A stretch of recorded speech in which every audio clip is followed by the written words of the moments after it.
Hello everyone and hello mga ka-cake-cakes pa rin. So for today's video is baptismal team cake naman ang ating gagawin. Two-tier cake na chocolate moist cake pa rin ang bottom and top tier ng ating cake.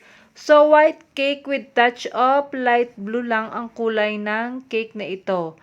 So bali parehas lang din siya sa taas ng kulay. So, dyan ay ating pinakikinis lang ang ibabaw ng ating cake para mailagay na natin yung top tier na cake natin. So, yan. Bali, ganyan din ang kanyang kulay. So, parehas lang sila sa baba at sa taas. So, ang pinagayahan ng cake na ito is 1 tier lang at pinagaya nga niya ay pinagawa niyang 2 tier. So, ganyan pa rin tayo mag-stack ng cake pag 2 tier. At syempre, ang ating mahiwagang wooden dowel na inilalagay natin sa gitna na tagos hanggang drum board.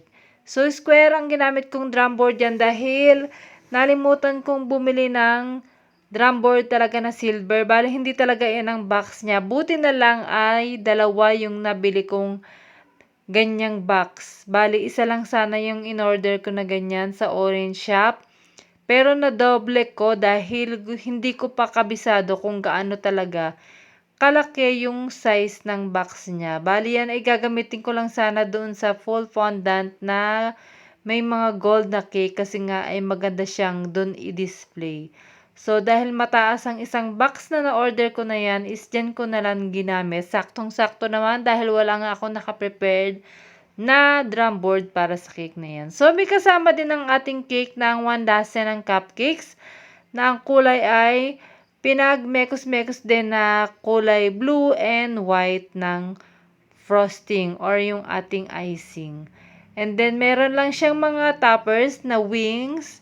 So, kadalasan ganyan yung mga ginilalagay ko pagka baptismal ang ating cakes na ino-order ko lang din sa The Sprinkle Cart ng Orange Shop or S-Shop. So, meron din siyang cross na gold sa may bandang baba na aking sinipat-sipat pa bago idikit para makita ko kung siya nga ba ay nasa gitna na. And then, itong si Little Angel na nasa moon na color blue ay meron lang akong nilagay na adhesive para dumikit sa ating drum board. At ang kanyang name na si Sebi at ang greetings ay made of fondant.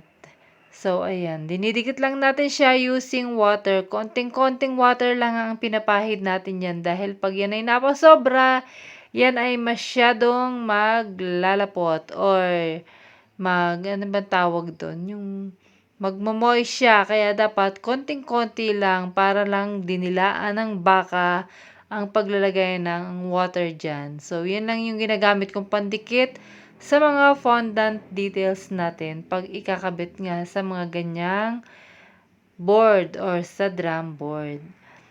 So, ayan. Medyo mahaba-haba at yung na-order ko nga yan ay medyo malaki ang mga letters. Kaya, ganyan, kitang-kita siya. And then, meron din akong ginawa na fondant na flowers. Bali, 2 piraso yung inilagay ko sa kanya.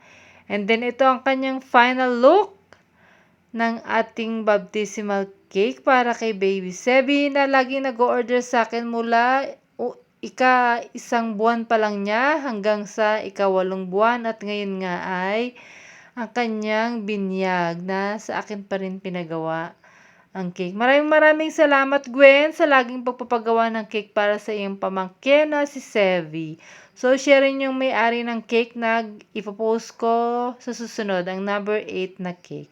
And that's all for today's video. Thank you for watching, babush. Thank you.